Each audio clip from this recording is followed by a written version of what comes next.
Здравствуйте, ребята! А я продолжаю знакомить вас с видами кукол.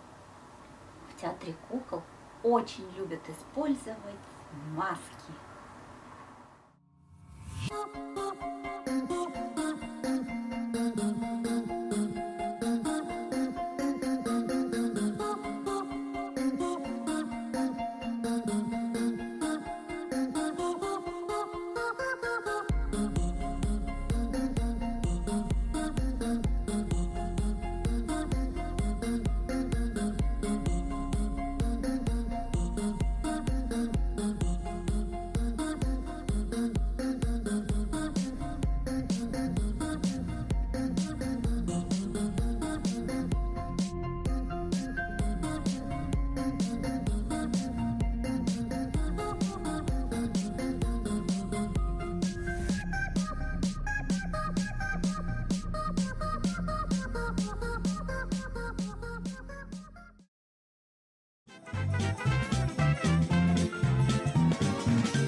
Вот молодец, доченька.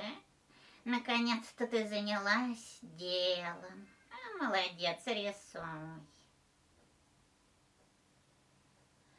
Если ждет вас наказание за плохое поведение, например, за то, что в ванной вы свою купали кошку, не спросивши разрешения ни у кошки, ни у мамы, предложить могу вам способ, как спастись от наказания.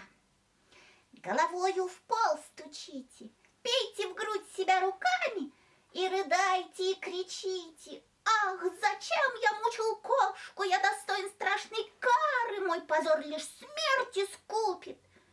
Не пройдет и полминуты, как, рыдая вместе с вами, вас простят и, чтобы утешить, побегут за сладким тортом. И тогда спокойно кошку вы за хвост ведите в ванну. Ведь наябедничать кошка не сумеет никогда.